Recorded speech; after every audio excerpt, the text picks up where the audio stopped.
So our course today is on the changes to the 2021 International Building Code that allows for construction of mass timber buildings with larger heights and areas than is currently permitted in types 3, 4, 5 construction. This presentation will provide an overview of fire design of mass timber building elements and assemblies and protection of connections. New code provisions for special inspection of tall mass timber structures will also be discussed, and additional options for acoustics and energy performance will be presented. The learning objectives for today are: you will be able to understand the principles of fire design provisions for mass timber building elements and assemblies for new construction types 4A, 4B, and 4C. Learn how to design fire protection for mass timber connections. Recognize new code provisions for special inspection of tall mass timber structures, and evaluate options for acoustics and energy performance. Presenting today's webinar is Jason Smart and Lauren Ross from the American Wood Council in Leesburg, Virginia. Jason is the Manager of Engineering Technology, and Ray is the Manager of Research, focusing on energy green building. Welcome, Jason and Lauren. Thank you very much. I appreciate it. And yeah, I'll go ahead and take it over from here. If, let's see, just make sure that I have control here. Michelle, great. It says I am now the presenter. Hope everybody is doing well there. And I guess everybody's probably joining from home. As Michelle mentioned, I'm Jason Smart, Manager of Engineering Technology at American Wood Council. I'm here in Leesburg at my home now, but our main office is also in Leesburg, Virginia, just outside of Washington, D.C. And that's where Lauren Ross is also. Actually, he's presenting from home also, which happens to be in the same neighborhood as me. So we're not too far apart geographically right now, even though we're working from home. I'm going to present the vast majority of this presentation, but then Lauren is going to, I'm going to turn it over to him at the end for discussion on energy performance, because he's our resident expert on energy performance, not just for tall mass timber, but for for all wood construction. So here's an outline of what we're going to be going over on today's presentation, on today's webinar. And so we'll be talking about, just a minute, sorry. We'll be talking about these four general areas here, which of course they do coincide with the learning objectives that Michelle went through just a couple slides ago. I'll be first talking about the fire resistance design principles that are associated with the new types 4A, 4B, and 4C construction. Then after that, I'll explain how the structural connections in these new mass timber construction types are supposed to be protected from fire exposure. So that's the connections as opposed to the members themselves. Thirdly, I'll go over the special inspection provisions that are applicable to these three new types of tall mass timber buildings. And then Lauren Ross and I will close out with discussions on acoustics and energy performance. I'm going to cover the acoustics portion of that, and then I'll turn it over at the end to Lauren, who will close us out with informing us about how mass timber performs energy-wise.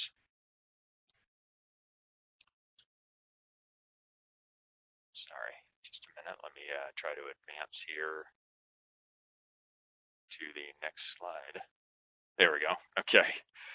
So I'm just gonna jump into the deep end here with this first slide, and this is the updated table 601 in the IBC, showing the new columns for the three new types of construction. They're highlighted in yellow here. You can see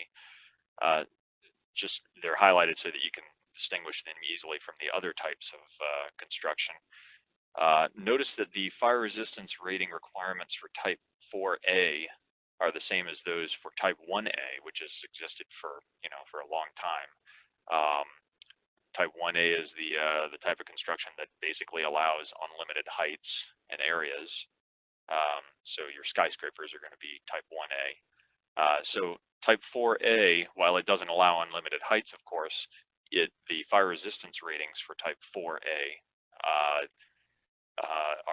they coincide. They're the same as those for type 1A. And then types 4B and C, which if you've been on any of the previous webinars in this series, you should know what all three of these new construction types are. They coincide. They have fire resistance rating requirements that coincide with type 1B.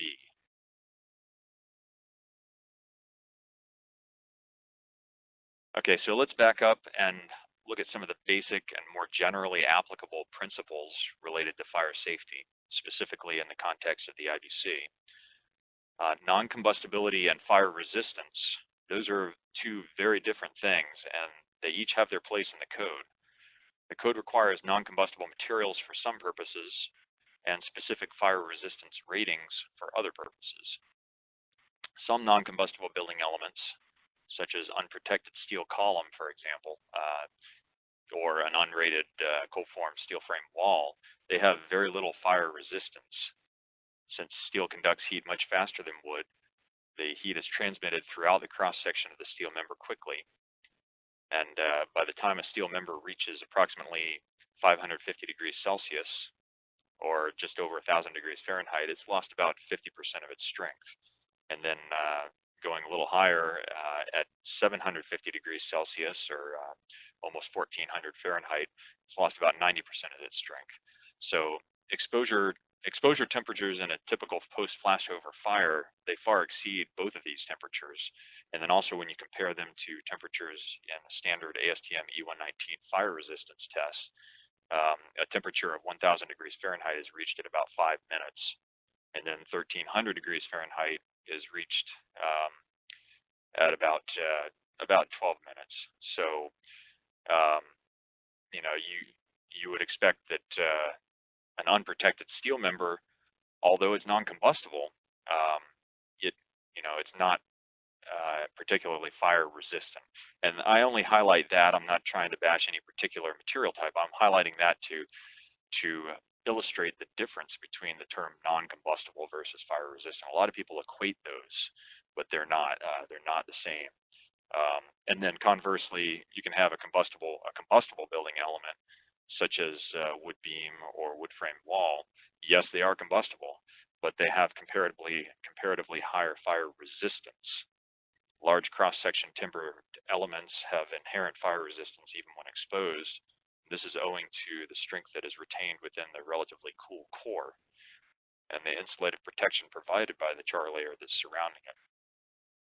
Such mass timber elements can be designed to provide a prescribed level of fire resistance as either an exposed member or with the added help of non-combustible protection applied to them.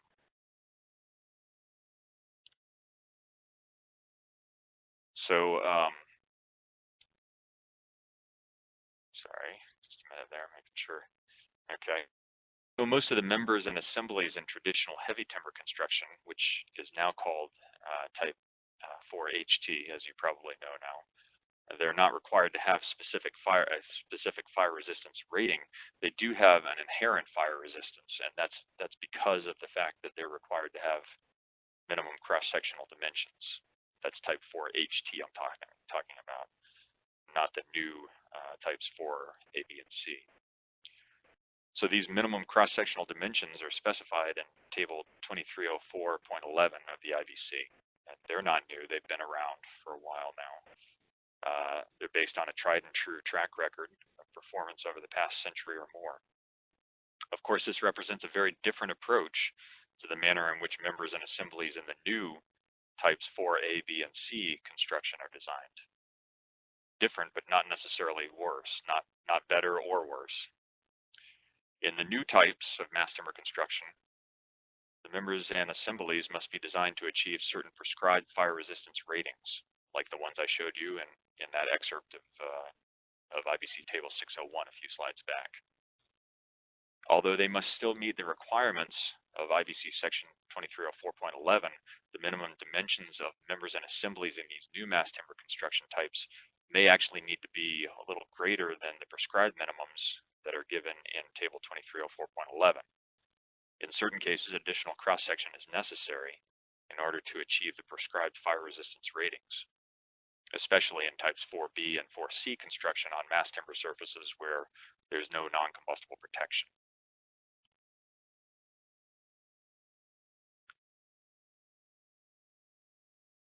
So in other words, the code provisions for types 4A, B, and C bring with them something new and very different from traditional heavy timber construction. There's a nuance here to fire resistance that's unique and specifically developed for the protection of mass timber buildings in these new construction types. As you can see from IBC section 722.7 here, it's pasted right here, the first sentence is referring to the normal options for establishing fire resistance of any member or assembly. Section 703.2, which is referenced here in this first sentence, deals with testing to ASTM E119, which, as I mentioned a minute ago, is the standard fire resistance test. And section 703.3 lists a number of other alternatives for establishing fire resistance that are already in the code. These options include fire resistance designs and approved sources, calculation methods, and engineering analysis based on comparisons to tested assemblies. I'll show you a slide a little later with those listed options. But first I wanted to show you these two tables. These are new tables in the 2021 IBC. The code assigns values for these non-combustible protection contributions that I made an allusion to just a minute ago. And those values for the non-combustible protection contributions are then added to the calculated fire resistance rating of the wood member itself. The tables used in this prescriptive approach are shown here in this slide. Of course, these tables are new to the IBC and they're very simple. You have a rating, and in accordance with the 2/3 principle, you have a minimum level of protection that must be provided by the non-combustible protection. And then you have table 722.7.1 parent 2, which is shown here at the bottom of this slide, that indicates a prescriptive amount of fire protection that can be assumed based on the gypsum that's provided, the thickness and number of layers. The non-combustible protection values provided in this table are on a per layer basis, and they are additive for multiple layers of gypsum board. In this manner, 120 minutes of non-combustible protection can be achieved by using 3 layers of 5/8 inch type X chipboard. So that's 3 times the 40 minutes there. You can see that you can achieve 2 hours or 120 minutes just from those 3 layers. Now, there are cases where these tables are necessary even in type 4C. If you've attended any of the other webinars in this series, you'll recall that shafts and exit enclosures that require a minimum of 40 minutes of non-combustible protection, even in type 4C. And then there are other surfaces in type 4C where you have to have non-combustible protection as well. So that's it's a lot of people think of type 4C as a construction type in which no non-combustible protection is required on any of the mass timber surfaces, and that's not true. There are areas such as the exterior surfaces of walls and on both sides of shafts and within concealed spaces where you do have to have non-combustible protection.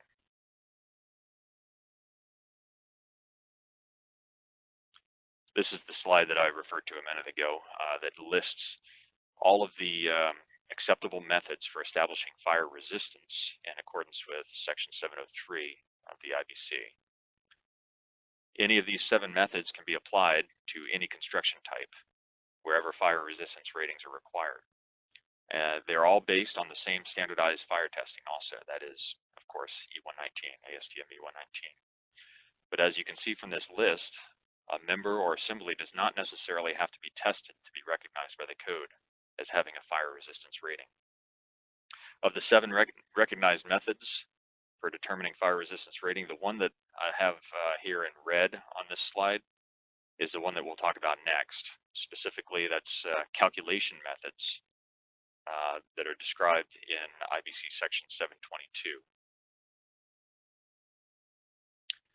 IBC Section 722.1 references Chapter 16 of the National Design Specification for Wood Construction. That's I'll refer to that as the NDS from here on out. It refers to that to the NDS Chapter 16 specifically for the purpose of calculating fire resistance ratings of exposed wood members and decking. And then AWC's Technical Report 10, which I'll call TR10 from here on, provides background and examples on performing the actual calculations that are specified within Chapter 16 of the NDS. TR10 and Chapter 16 of the NDS deal with the same methodology. It's a mechanics-based methodology, which I'll describe in more detail a little later. In fact, Chapter 16 of the NDS is based on the methodology presented in TR10. So the NDS Chapter 16 is actually based on TR10. However, TR10 goes into a lot more detail and gives significantly more guidance than the NDS. So it's a great resource for designers who want to fully understand the provisions of the NDS and to show compliance with them. Here's the actual code language from IBC Section 722.1, which deals with calculated fire resistance. As you can see in the highlighted text here, Chapter 16 of the NDS is referenced as the standard for calculating the fire resistance of exposed wood members and decking, like I mentioned.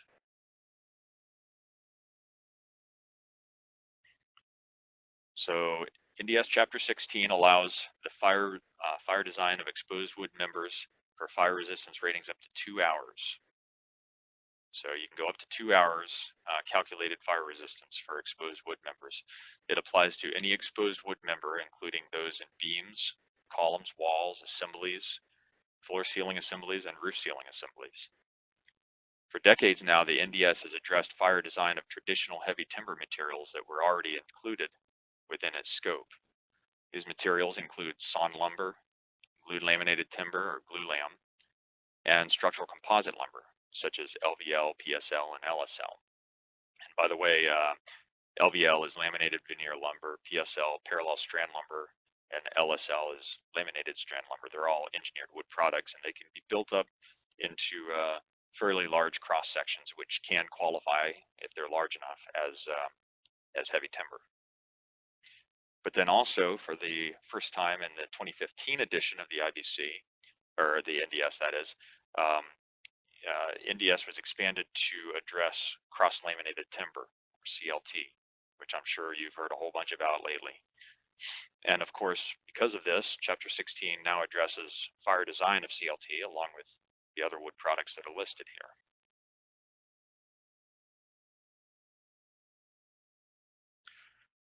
And then TR10 has also gone through some recent updates in order to support and provide background for the changes to the NDS, and also changes to the code itself. TR10 has always provided the history, technical justifications, and expanded details and commentary on this code-recognized mechanics-based method. However, the most recent edition of TR10 now also addresses not only the design of exposed wood members, but also provides empirical database design guidance on design of protected wood members. This guidance and the E119 test data behind it serve as the basis for the non-combustible protection provisions now included within the 2021 IBC as it pertains to the new mass timber construction types.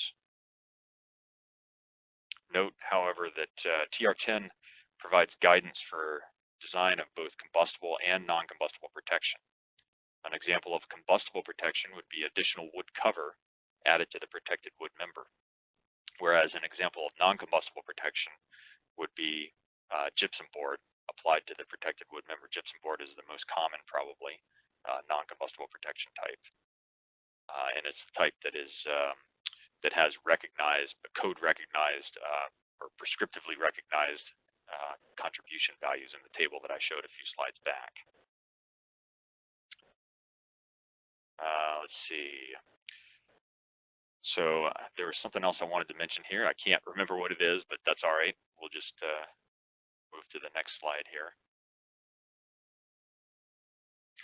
So these are some of the more basic physics and principles that are behind the calculated fire resistance of exposed wood. We touched on some of these principles a few slides back, but when I was explaining, that was when I was explaining the difference between fire resistance versus the term non-combustible. First, wood has a low thermal conductivity. In other words, it's a good thermal insulator. This is true both of uncharred wood in the center of the cross section and also to it applies to the charred layer of wood that surrounds it as well. They're both good, very good thermal insulators. From a thermal expansion and contraction standpoint, wood is relatively dimensionally stable, especially compared to the other primary types of construction materials, concrete and steel. And then also wood chars at a predictable and easily modeled rate, which allows for accurate estimation of section loss at a given time under standard fire exposure. And since wood and the surrounding char layer are such good insulators, the wood core beneath the relatively thin heated zone in a heavy timber member remains cool. Because of this, the core of the heavy timber member retains its strength and it can still carry the load that it's supposed to carry. This is a graphic representation of the concept behind the mechanics-based calculation of fire resistance for wood members. This diagram shows the idealized section loss of a wood beam with fire exposure on three sides. The capital B and capital D here represent the initial breadth and depth of the beam cross-section before being exposed to fire. And then the lowercase b and d represent remaining breadth and depth of the section beneath the char layer after a given fire exposure time. Note that in this example, the top side of the beam is not exposed to fire because it is protected by the floor assembly that it supports. So that's said to be a three-sided exposure rather than a four-sided exposure. A similar situation might be encountered in the case of a column that is contiguous to and in contact with a fire resistance rated wall, for example. So columns might also be three-sided exposed as well, but typically they're four-sided exposed. Just like beams are typically three-sided exposed, but they can be in certain circumstances four-sided. And on this next slide, just a minute, let's shift here. On this next slide here, this is an example of four-sided exposure.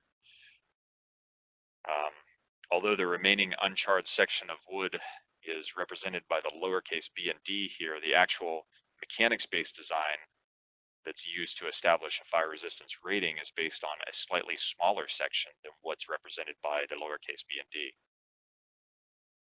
This additional reduction in the assumed remaining section accounts for strength reductions in the relatively thin heated zone at the interface of the char layer and the underlying wood. In this diagram, that heated zone that I'm referring to is shown as a deep red color. The additional reduction also accounts for rounding at the corners, although this effect of rounding is relatively minor compared to that of the heated zone. And by the way, the heated zone, or the red area in this particular slide, is depicted as larger than a typical heated zone would be. The heated zone is relatively thin, and but the additional reduction, which is a 20% reduction, or actually it's a 20% increase in the assumed char depth, conservatively accounts for the strength loss in that heated zone. The table shown on this slide is taken from NDS Chapter 16. It provides a quick design reference for determining the char depth, which is denoted here as A sub char, at a given exposure time. Those are the values that you see there in the middle column. The char depths are given in inches for corresponding fire resistance times of 1 hour, 1.5 hours, and 2 hours. And then the column on the right provides values of effective char depth, or A effective. Notice that these values are about 20% greater than the values in the middle column. This additional 20% in the assumed char depth provides the further reduction in section properties that I referred to in the previous slide. And again, this accounts for strength loss in the heated zone and a little bit for rounding at the corners as well. As mentioned in the CLT handbook, during the early full-scale fire research on CLT, small pieces of the charred layers had been observed to fall off when temperature in the CLT lamination interface or glue line reached a certain temperature. This in turn resulted in the loss of the protective char layer at these locations on the exposed surface, which effectively reset the nonlinear charring rate each time the protective char layer was lost. This phenomenon is addressed by a separate char depth model for CLT, as provided in the NDS, in NDS Chapter 16.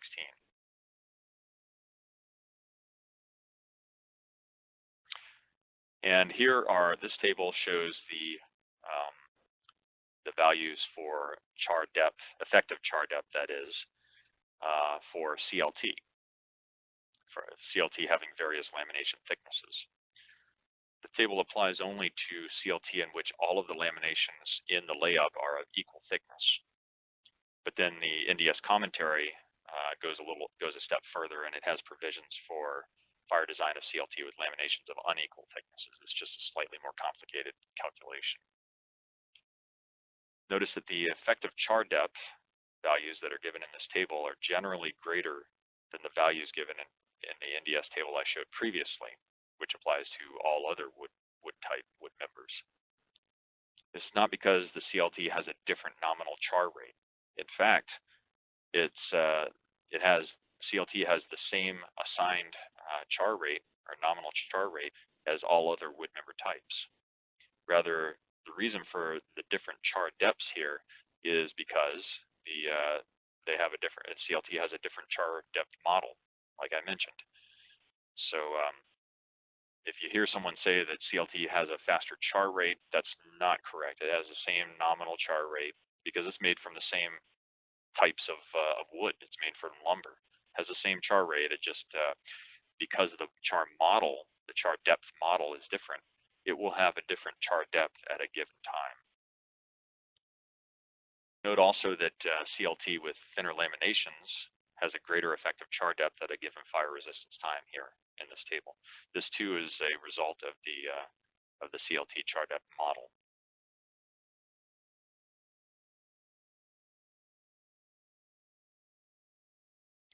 A thickness of CLT equal to the effective char depth is subtracted from the exposed surface in a manner that's similar to the procedure that's used for fire design of other wood members. However, unlike other wood members, the cross-section of CLT has distinctive orthogonally oriented layers. This has to be accounted for in the mechanics-based fire design. And there are ways of doing that. For more details on how to perform that type of calculation, you can refer to TR10. Specifically, example 4.6 runs through an example of how to do that. But there's also a simplified method for fire design of CLT. It typically results in a more conservative answer. So you give up a little bit there. You can't optimize it as much, but it's a lot simpler. That's what's outlined here on this slide.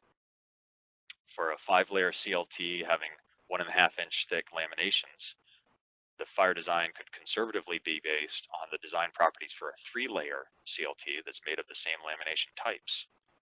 That is, provided that the effective char depth does not exceed the thickness of the 2 neglected laminations. In this case, since the lamination thickness is 1.5 inches, the thickness of those 2 laminations would be 3 inches. So this simplified methodology would work conservatively for both a 1-hour and a 1.5-hour fire resistance rating in the example that's shown on this slide, because A effective, which equals 1.8, it was extracted from that table on the previous slide that I just showed, and 1.8 is less than 3 inches, which is the thickness of the 2 neglected layers of CLT there. It's just it's a tool that can be used for a quick check, or if optimization is not a priority, it can be used as the actual design procedure, and it's a simplified method.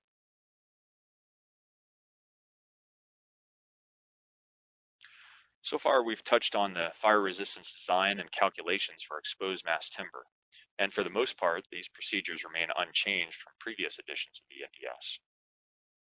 Using this mechanics-based method, the two main variables that determine the fire resistance of an exposed wood member are, firstly, the cross-sectional dimensions of the wood member. That's why larger members tend to have greater fire resistance. And then secondly, the ratio of the actual design load on the member to the full allowable stress design load. This latter variable is known as the load ratio. If the load ratio on the wood member is decreased to a ratio less than 100% of allowable stress design, the result will be an increase in fire resistance for that member, even though that member hasn't physically changed. If it's loaded to a lower level, less than 100% of ASD, it'll have a greater fire resistance. This is due to the fact that a smaller load ratio would not require as much of a remaining section to continue supporting the load, thereby accommodating greater section loss and hence a longer exposure time. At this point, I wanted to remind you that when it comes to the fire resistance requirements for the three new types of mass timber construction, you can combine the calculated fire resistance of the wood member itself to the added fire resistance of any non-combustible protection that may be applied to the surface of the wood. This is a very important point. It's one of the characteristics that distinguishes fire resistance of wood members to that of steel members.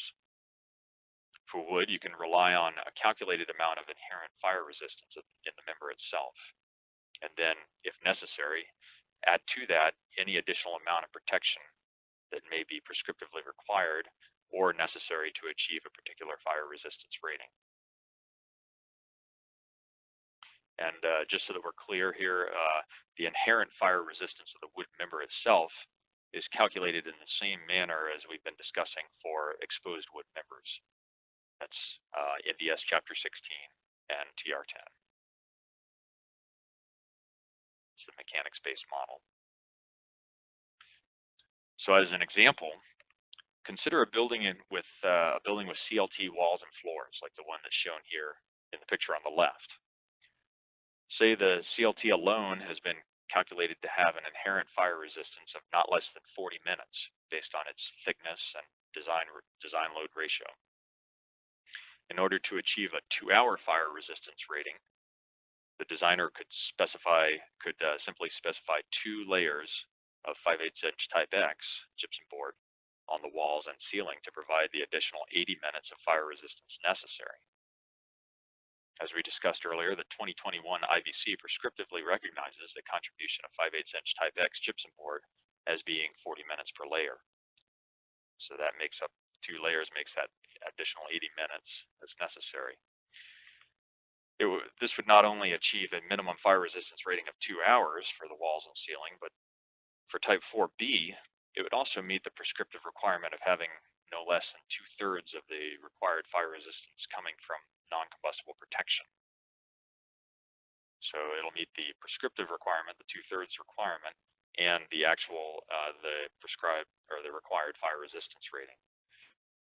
In Type 4C, however, there's no requirement for any of the fire resistance to come from non-combustible protection, other than the few areas that I mentioned, like shafts and the exterior walls and in concealed spaces. So in this case, if the designer chooses not to use any gypsum, he or she would need to design the CLT itself to provide the full 2 hours of fire resistance. And needless to say, this may necessitate the use of a thicker CLT in order to achieve the required fire resistance rating without any help from non-combustible protection over it.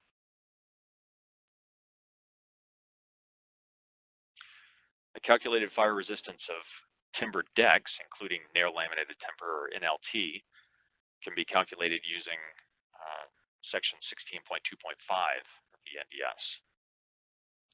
Provisions of 16.2.5 apply to timber decks consisting of planks that are at least 2 inches thick, and that's actual thickness, not nominal thickness. It's got to be at least 2 inches actual.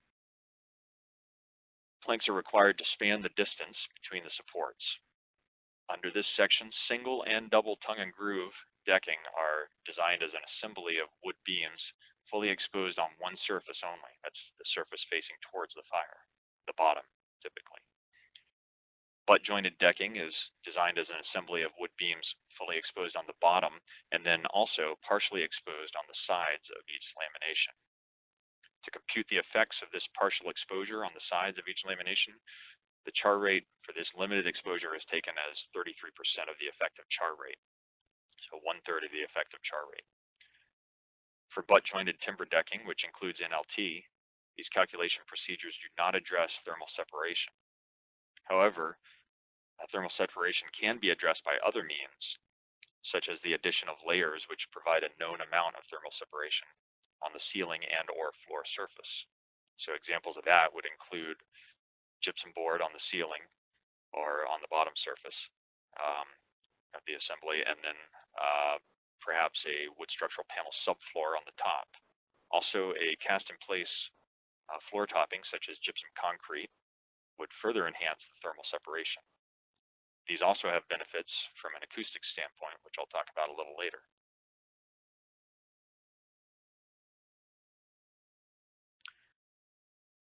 Moving on to Glulam timber beams.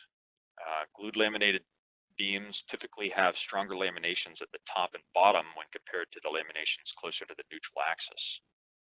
Because of this, additional tension laminations are required to replace interior core laminations so that the extreme fiber laminations remaining on the reduced section will have the correct stress capacity.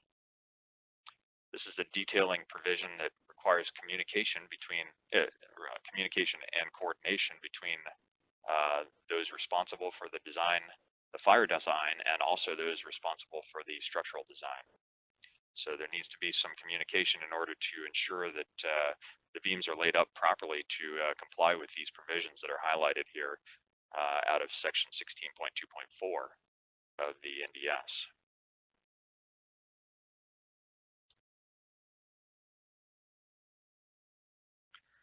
Before we get deeper into the actual fire resistance design of Glulam beams, though, I wanted to have a refresher on the difference between what a balanced beam is versus an unbalanced layup,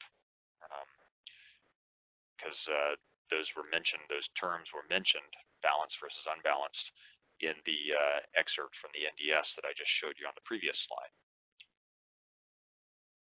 In this context, the term balanced simply refers to a layup in which the lamination grades are arrayed in a pattern that is symmetrical about the center line of the beam, center line being that dotted red line you see going horizontally through both beams there, beam cross sections.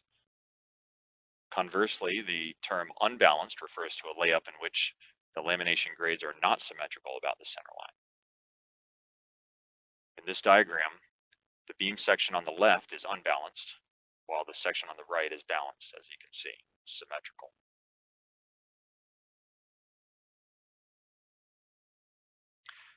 This is a figure taken from AWC's TR10. It shows how those core laminations are substituted in an unbalanced beam when fire resistance rating is necessary. As you can see, the number of core laminations that need to be substituted depends on the required fire resistance rating. A 1-hour rating only requires the substitution of 1 core lamination, whereas a 1.5 or 2-hour rating would require the substitution of 2 core lams. These particular layups would only work for Glulam members with 3-sided exposure. An example of this would be where one edge is completely protected by a floor system, like I said earlier. And obviously, on this diagram, that would be the top edge. You can tell because the top edge is not being, you don't see any core laminations being replaced above the neutral or above the center line, only below the center line. And then in this figure, which is also taken from TR10, you see how those core laminations would be substituted for a balanced beam. These substitutions, shown here on this slide, can be used for either 3 or 4-sided exposure. And that's why you see it maintain symmetry, regardless of how many core lambs are replaced, it's still symmetrical. Whereas on the previous slide, it does not maintain symmetry. And again, you can see that with this balanced layup that can be used for either 3 or 4-sided exposure, the number of core laminations that needs to be substituted still depends on the required fire resistance rating, just like in the previous example. So, okay, on to the next section. Let's talk about how to design fire protection for mass timber connections. As I mentioned previously, in the new types 4A, 4B, and 4C construction, fire resistance ratings are required for most of the structural elements. This is one of the things that makes these new mass timber construction types very different from traditional heavy timber construction, and it necessitates a totally different approach when it comes to connections.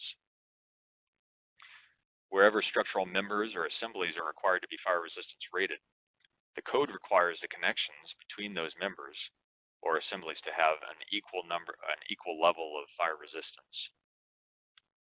Unlike for timber members, which are recognized to have an inherent fire resistance level within them on their own, connections are not recognized as having an inherent fire resistance.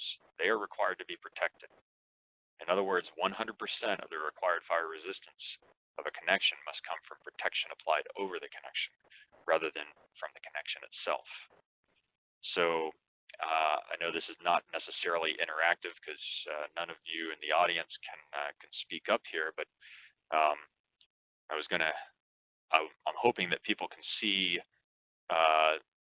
in this particular detail here, in this picture, how the connection that would work for type 4 HT. However, it would not be acceptable for one of the 3 new types of mass timber construction, types 4A, B, or C, because the connection is not protected, unless, of course, protection were to be added after the fact. You can tell this picture was taken while it was still under construction, but I know that it wasn't. There was no protection added after the fact for this connection. So that would work for type 4 HT, and it's fine in that context. But if this were going to be in a type 4 A, B, or C structure, then the detailing for the connection protection would have needed to be different.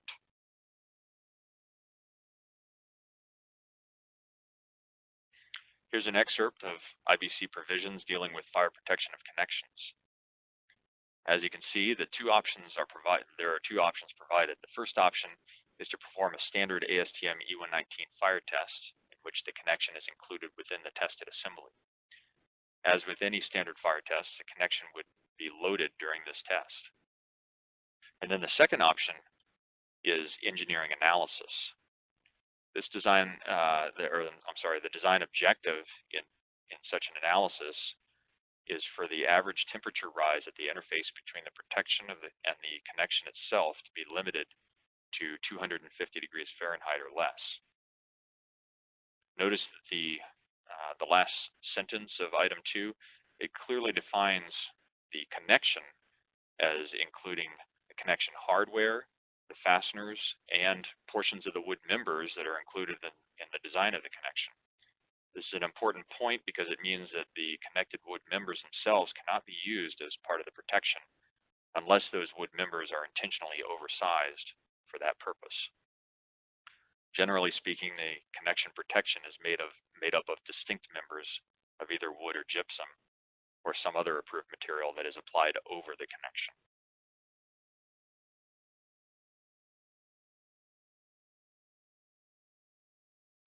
Sorry, sometimes I'm having trouble advancing here. Okay. So with regards to option 1, the testing option, this can be useful in certain circumstances, especially for unusual connection designs involving proprietary components.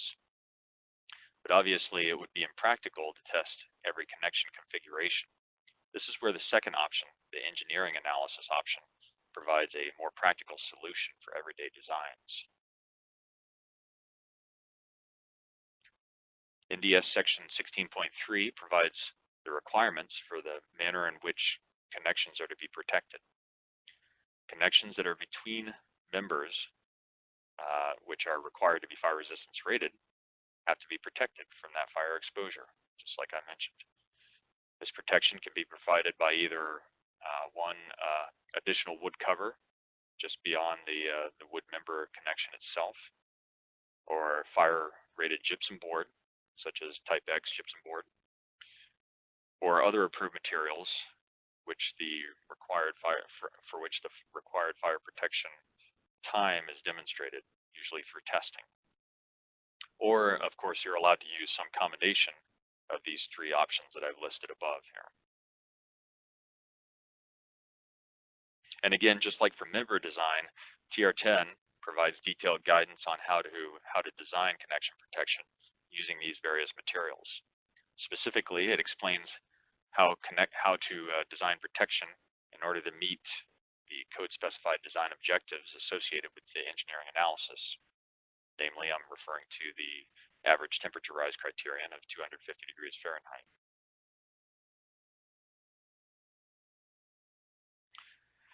Further, TR10 contains examples and details to graphically show how properly designed protection can be done for some of the more common connection configurations. The details on this slide are from TR10. One on the left shows one possible method of protecting an angle ledger connection between a CLT floor and a supporting CLT wall. And the detail on the right shows a design example of protection for a beam column connection using a concealed knife bearing plate. In all of these TR10 design examples, only generic fasteners and generic connection hardware are used.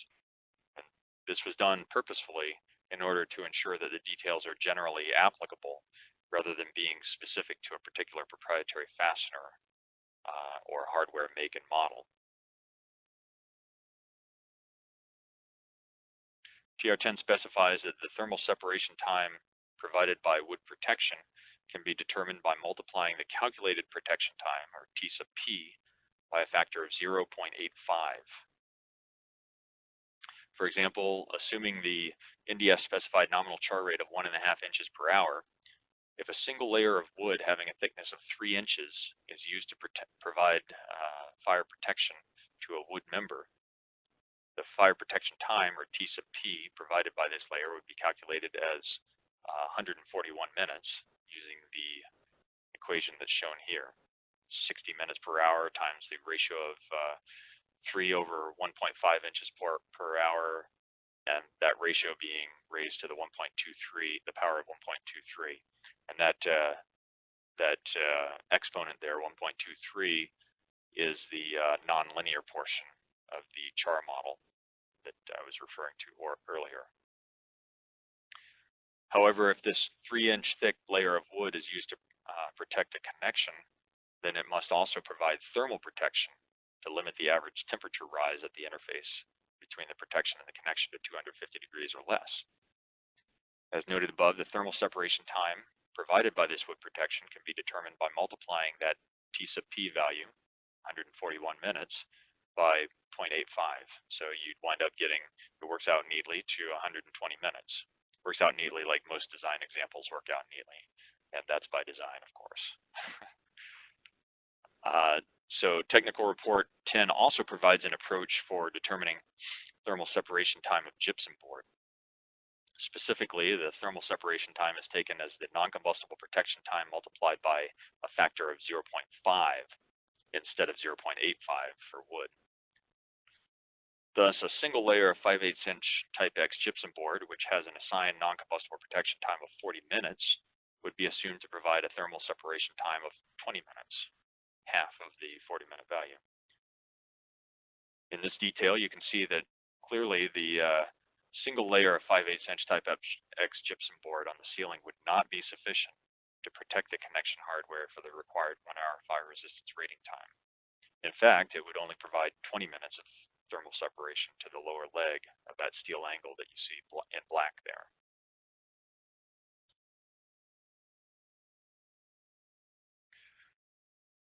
Whenever multiple layers of protection are used, whether that be wood or gypsum or some other layer of protection. TR10 states that the 0.85 or 0.5 factor is only applicable to the layer that is adjacent to the connection itself, or whatever is being protected. This is true regardless of the thermal separation time, or whether the thermal separation is being provided by wood or gypsum, like I said, or some combination of both of those. So in this example, which is similar to the previous one, except that 2 layers of gypsum board are applied to the ceiling instead of just one, the 0.5 factor would only be applied to one of these 2 layers. It'd be applied to the one that's right up against the angle there. Because of that, you'd wind up applying that 0.5 factor to the one adjacent to the angle. You get 20 minutes for that one, and then you would count the full 40 minutes for the other layer of 5/8 inch type X. And of course, 20 plus 40 is full 60 minutes. So you'd wind up making the 1 hour, you'd meet the requirement to have 1 hour of fire protection to the lower leg of that angle in this example. So that would satisfy the design objective for this particular example, those 2 layers of 5/8 inch type X. Now, of course, if the design objective were 2 hour fire resistance rating, those 2 layers of 5/8 inch type X would not be sufficient. You'd have to add additional either additional wood cover, or additional layers of gypsum, or some combination of both. TR10 also provides guidance on detailing wood members and protection to account for char contraction, where the edges of wood elements abut, such as at the edge of a beam and column interface, the potential effects of char contraction should be evaluated.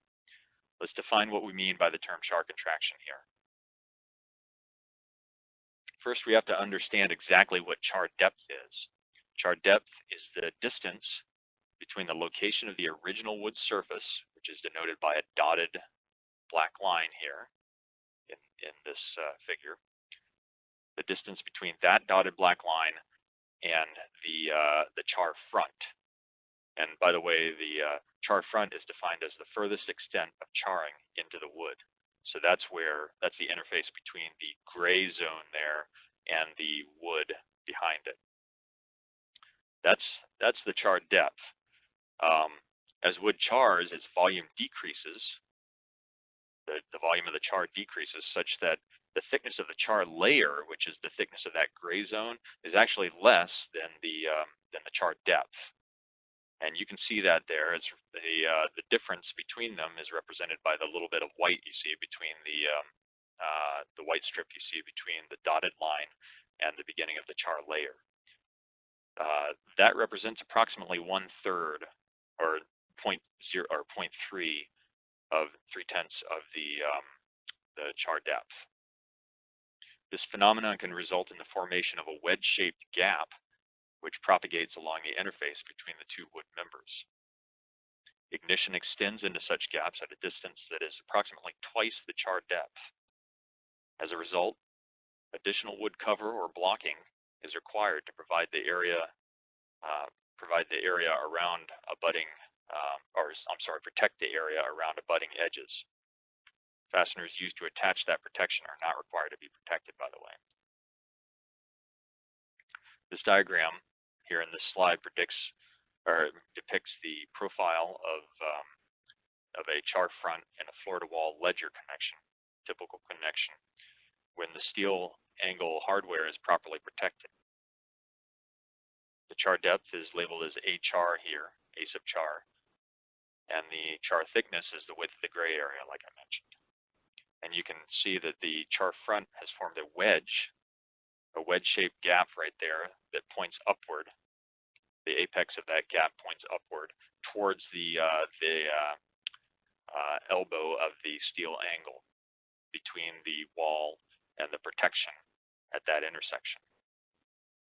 And that wedge was formed, that gap there, that wedge-shaped gap was formed because of char contraction. However, that gap, the tip of that gap, the apex of it, does not quite reach the angle, which means that this would be an acceptable design. Now, if it weren't for the little 2x2 collar you see that's below there, it would not be acceptable. Then the wedge would have actually, the wedge-shaped gap would have reached the angle, and because of char contraction, and so it would not have been a satisfactory design to protect that connection. Before we wrap this section up on fire protection of connections, I wanted to point out one other newly added section in the IBC that pertains to connection protection. That's section 110.3.5 of the IBC. We have it pasted here on this slide. That was added. This new section was added to address the inspection of connection protection by code officials for the new mass timber construction types. This is not a special inspection. It can be done by the code officials, and it applies to types 4A, B, and C construction. These requirements are separate from and in addition to the special inspection requirements that we'll talk about in the next section of this webinar. These inspections are to be made after the connection protection is installed, but before that protection is further concealed by any additional covers that may be applied for aesthetic purposes.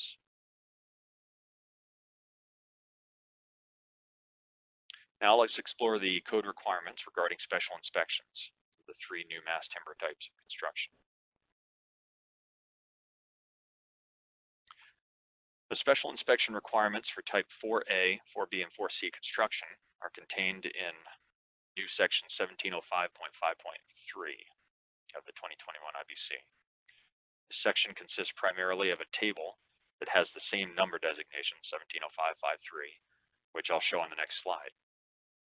But before I show you that table, I wanted to stress that these provisions do not apply to traditional heavy timber, which is now designated as type 4HT, of course. They only apply to the three new mass timber construction types.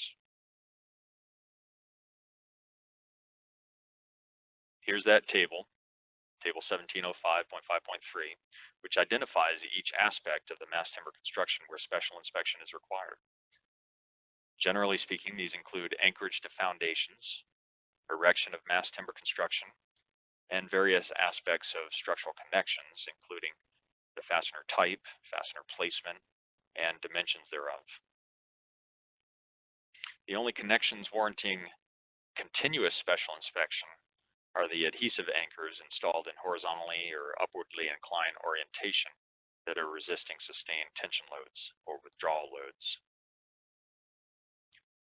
This is shown in item 3.2 of this table, and it's similar to table 1705.3, item 4A for precast concrete. The reason for this requirement of continuous special inspection for these types of connections, of adhesive connections, is because of issues with adhesive creep under long-term withdrawal loading. However, consistent with requirements for precast concrete, all of the other adhesive anchors need only be inspected periodically. In all other cases, other than adhesive anchors resisting sustained withdrawal loads, only periodic special inspection is necessary. The reason for this is because most of the connections associated with the new mass timber elements, they're very similar to those that have been used in traditional heavy timber, type 4HT. The hardware is often the same, of the same type, and so are the fasteners, screws, bolts, etc. New section 703.9 of the IBC requires sealing of gaps between adjacent mass timber elements where those elements are required to be fire resistance rated. The importance of this requirement is emphasized by another new section, section 1705.19, which provides for periodic special inspection of this sealant.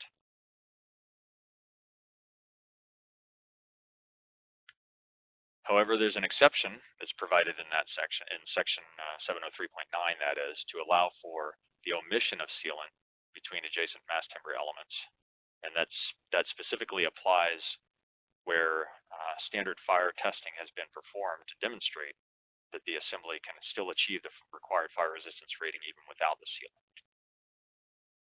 Special inspection of sealant between adjacent mass timber elements does not apply to joints as defined in IBC sections 202. I wanted to point that out because joints joints have their own special inspection requirements in IBC section 1705.17, existing section. And joints are defined as having an opening that is designed to accommodate building tolerances or to allow independent movement. The intersections of panels and members that are connected together don't meet this definition of a joint, and because they're rigidly connected and they typically don't have an opening, at least they're not intended to.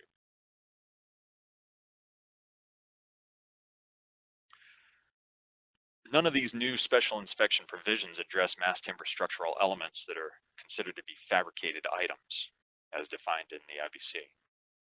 A fabricated item, which can include mass timber structural elements, are addressed by IBC sections 1704.2.5 and 1704.251. These are existing sections, and they require either special inspection at the manufacturing plant by a code official or quality assurance program audited by a third-party inspection agency.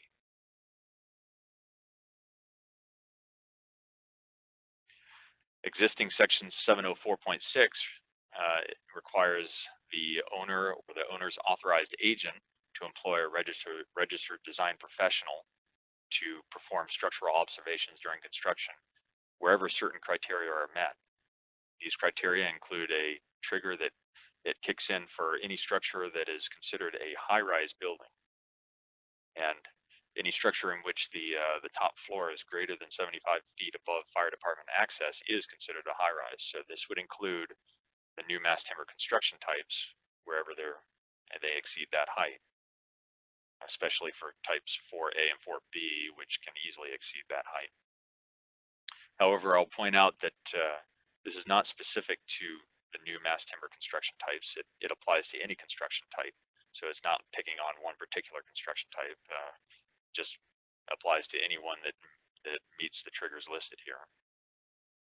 And I also wanted to note that the structural observation requirement does not waive responsibility for the inspections in section 110, which I talked about previously, nor the special inspection requirements in section 1705, which I talked about already.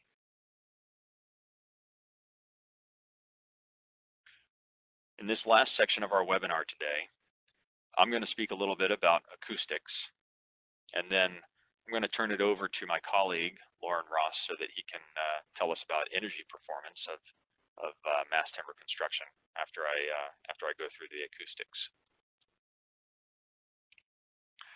Acoustical considerations for building design are addressed in Chapter 12 of the IBC, along with several other aspects related to the interior environment.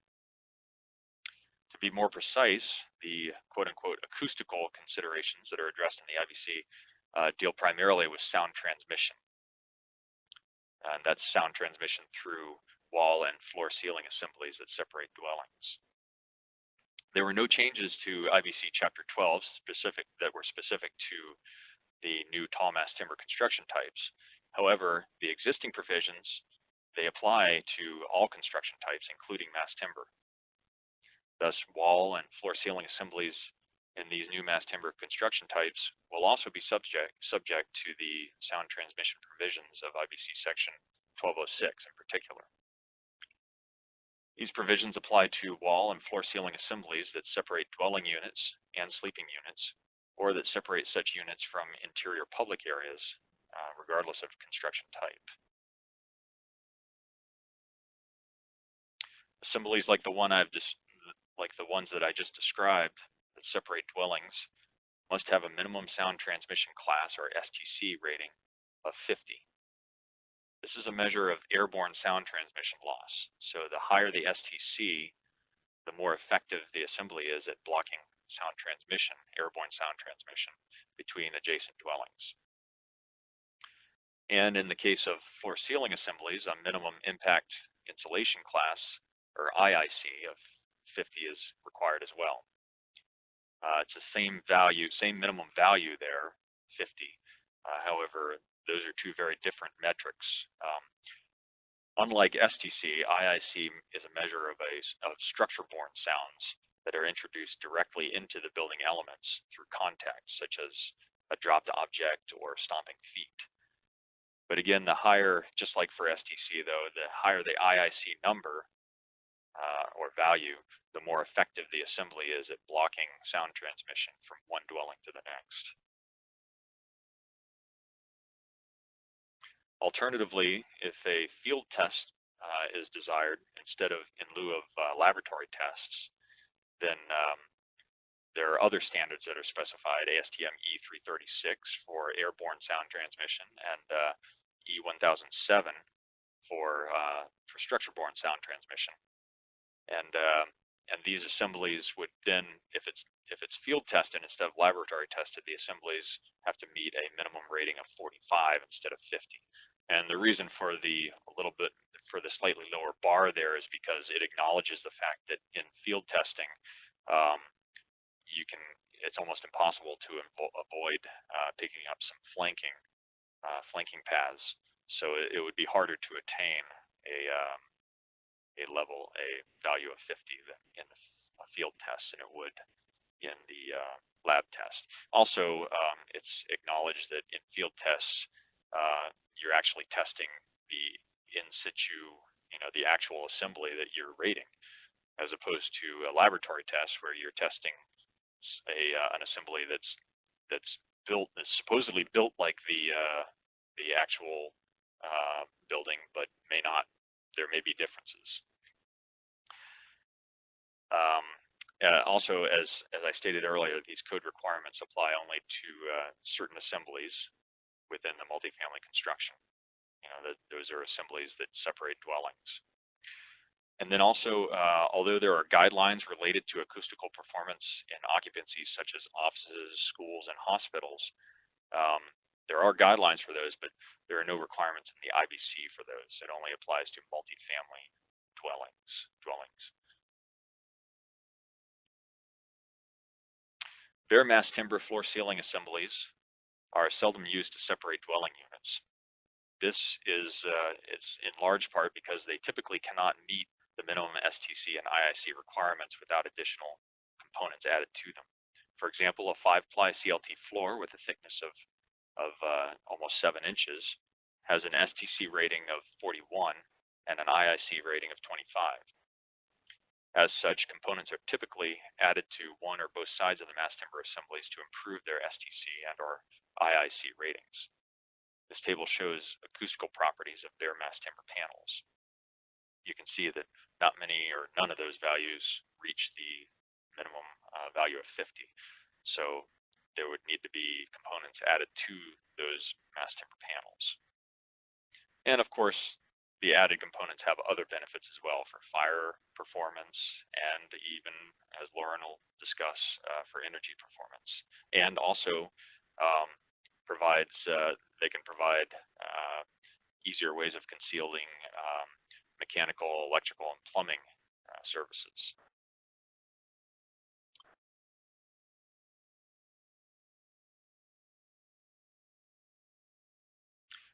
There are 3 main ways to improve the acoustical performance of an assembly.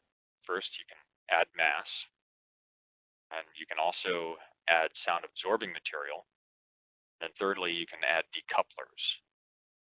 One of the characteristics of mass timber is that it has a high strength-to-weight ratio when compared to other panel type or slab type construction materials like concrete. It weighs significantly less.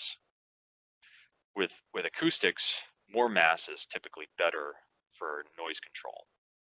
For comparison, a typical 6-inch thick concrete slab weighs approximately 80 pounds per square foot and has an STC rating of 53. That's just a bare concrete slab, 6 inches thick. Meets the 53, so it slightly exceeds the minimum of 50. But a 7-inch CLT panel weighs about 18 pounds per square foot, a lot less weight, and it has an STC rating of 41. So it doesn't quite meet the 50. Common way to improve acoustical performance of mass timber floor ceiling assemblies is to add a poured concrete or gypsum concrete topping layer.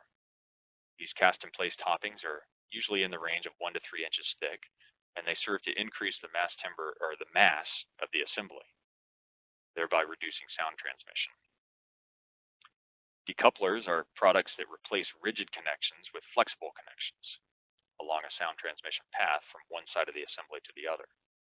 This reduces the amount of noise that can directly travel through the finish through the finish to the next room or the next dwelling. In mass timber floor ceiling assemblies, the most common decoupling products are underlayments and mats placed between the mass timber panel and the concrete or gypsum concrete topping. The type and thickness of material varies by product and line of manufacturer, but the purpose is still the same. It's to break the direct connection between the structure, between one side of the assembly and the other. This kind of breaks the sound transmission path. Resilient channels are also considered a flexible connection, so they provide a decoupler as well. So they help to increase sound performance.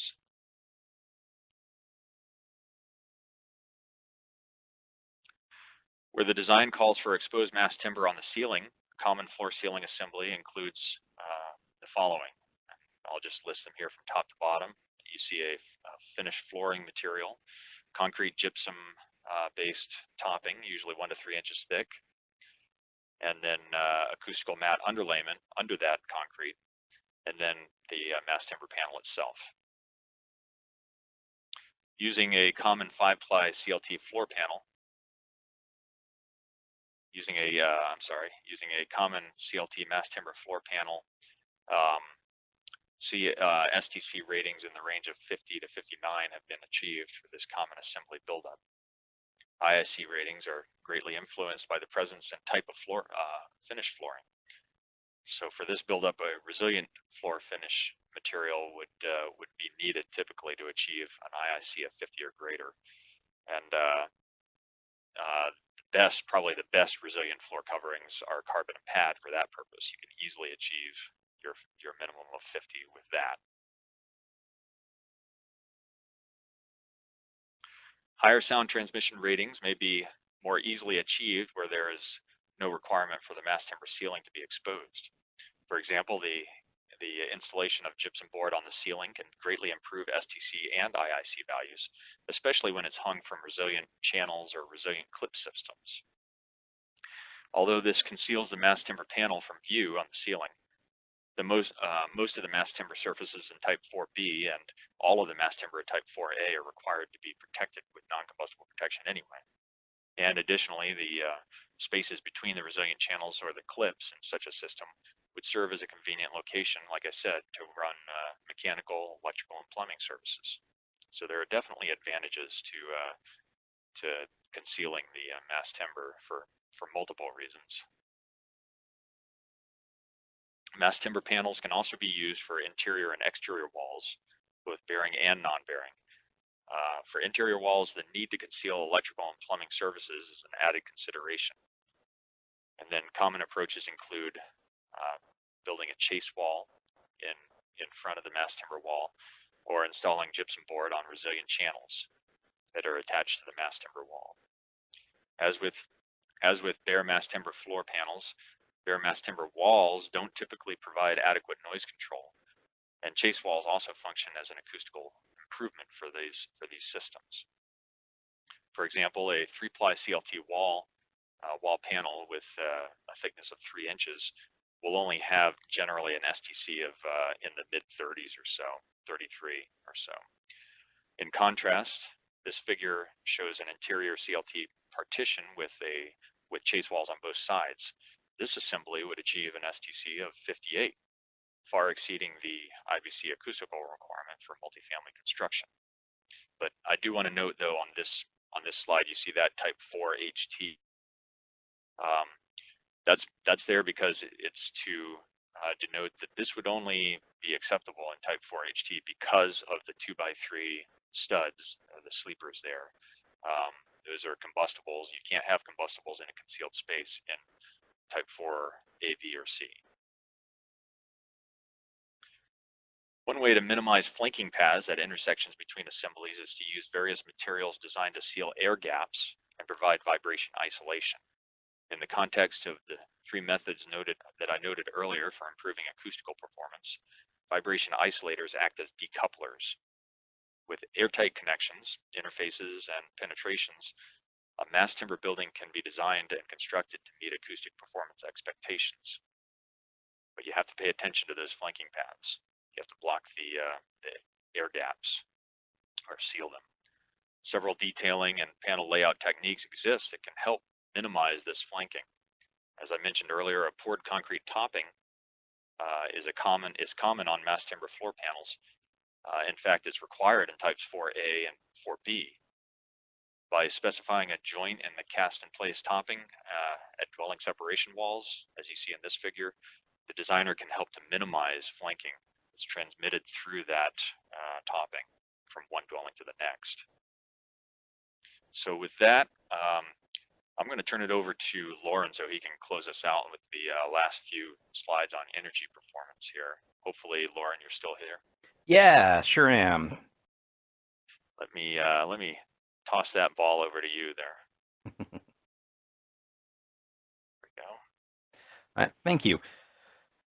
So, energy performance for mass timber is, well, energy performance in general is a pretty broad and flexible method for compliance with the IBC, because you can go into the IECC, so Chapter 13 references the IECC, but it also allows, and the IECC also allows for ASHRAE standard 90.1, and then also there's prescriptives and performance design paths to meet compliance. And so there's a lot of flexibility in meeting energy performance, and it would be very hard to address all aspects of it. For example, since you have a performance path, if you make it so that, say, your equipment has to be more efficient, that might make it so people want to trade off between the wall insulation and the equipment. And so everything can have an effect on everything else. But a few things that I really want to emphasize is that, one, is that for most of the energy performance of a mass timber building, it's going to be exactly the same. Your equipment, your water, all those things are going to be, for the energy performance, is going to be exactly the same. What does depend on the material being mass timber is basically the envelope, the air leakage, and the thermal properties of it. And the publication that's coming out, the Mass Timber Buildings, does have a lot more detail on all of these things, and it talks about air leakage and things. But I'm going to focus more on the walls and the thermal performance specifically. The reason I'm going with walls is because it's more likely we only care about the thermal envelope when it's a separating conditioned and unconditioned space. And so a mass timber floor would be kind of weird to say I need to have so much insulation or something like that. You might do it for acoustic reasons like Jason just showed, but the chances of it showing, there's less chance of it showing a separating conditioned and unconditioned space. Whereas with a wall, all exterior walls could easily be mass timber. They could also be a curtain wall like this Brook Commons picture here, but we're going to focus on the walls. So let's see here. These are the changes that were made in the last cycle for the 2021 IECC.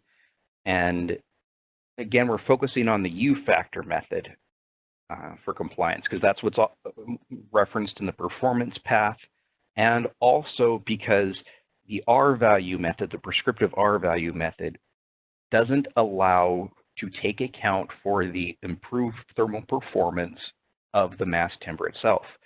Wood has a superior thermal performance than like concrete or something like that for thermal resistance. And the R-value method doesn't take that into account, but you can take that into account if you do the U factor method. Okay? And these shows the changes in those U factors that did from the last cycle. You also notice that for walls, there's two categories. There's mass and wood framed and other. Just because it's called mass timber doesn't mean it's actually considered mass in the IECC. The requirements for being considered mass for energy is different than like for fire performance. Now you'll notice that in a lot of areas, these U factors for the mass walls versus the wood framed and other, they're different. They're quite a bit different. And so whether you're considered mass or if you fit into the other category is going to play a huge part on your performance. If you're fit into the other category, you're going to need to have more insulation. If you fit into the mass category, you won't have to have as much insulation, but you'll probably have to have your mass timber walls will have to probably be thicker. So it's a trade-off, basically. And that's what the rest of these slides kind of get to. So this is talking about, there's multiple requirements in both 90.1 and the IECC of what can be considered a mass wall. And one of the requirements there is minimum heat capacity of 5, basically. And that's true for both IEC and 90.1, and it can be met with CLT or other mass timber products. You'll notice that a lot of it has to do with the thickness of the wall in this case. We're talking about walls again because floors often will have the concrete or gypsum or something along those lines, and so it's going to have a much more likely chance of meeting this. The question of is it mass or isn't it mass is more limited to the wall section. So this little table here shows if you include the gypsum and how many layers of gypsum it would be, you would need to have a certain number of layers of mass timber. Now that 0 layers of gypsum is just for reference, right? Because you're going to need to have some form of exterior protection or something along those lines. So this is showing the minimum thickness of the wall if you meet under that mass criteria, what thickness of just the gypsum and the mass timber would need to be in order to meet that U factor requirement. So in other words, you potentially wouldn't need to have any insulation at all if you fall under to the mass walls. So this is shown by the required U factor and by climate zone on the left-hand side, and then it says how many layers of gypsum, because the number of the layers of gypsum can also participate in the thermal resistance and can be accounted for in the U factor methodology. So in the publication, it says about all the assumptions that are made and how this works out. But you can see that there's a good amount of area where you may not need insulation at all. So now this is kind of the reverse of that. So that last table was showing how thick of mass timber you need and to meet the U factor. This is saying, okay, I have a 3-layer mass timber wall. How much insulation do I need?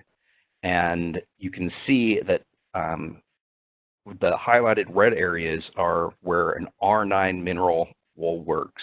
So a lot of areas, it's not too hard. And you can see like in climate zone 1 and 2, and if you have 2 or 3 layers of gypsum, that you don't need any mineral wool at all. And mineral wool is used because, again, fire performance, you have to have a non-combustible. And so I said before that it's kind of a trade-off. If you have thicker walls, If you have thicker walls, you can have a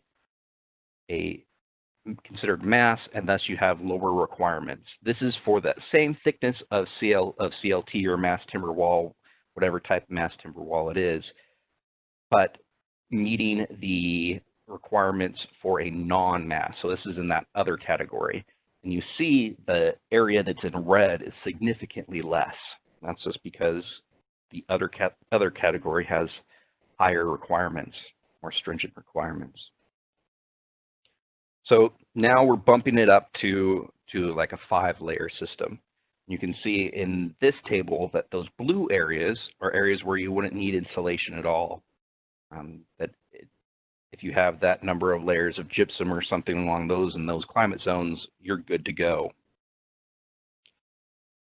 And so this is just kind of a shortened version of that table again, and it shows this example of a wall could meet the requirements in climate zones 1 through 4 because it's a mass wall. Versus this is not a mass wall, and so you have the insulation. So when meeting your energy performance, literally the designer is going to need to decide, do I want to pay more for a slightly thicker wall, or do I pay more to have another trade of insulation, tradesmen to install the insulation? And that's the crux of meeting the energy requirements for mass timber. And with that, this concludes this portion, and I'm going to hand it back over, let's see where it is, to Michelle. Thank you, Lauren. Here we go.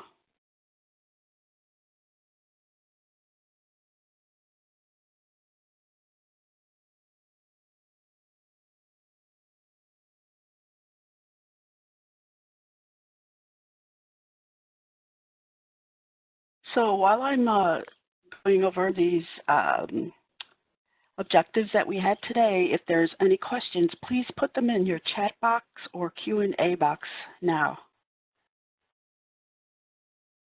So as we said at the beginning, you should now be able to understand principles of fire design provisions for mass timber building elements and assemblies for new construction types 4A, 4B, and 4C.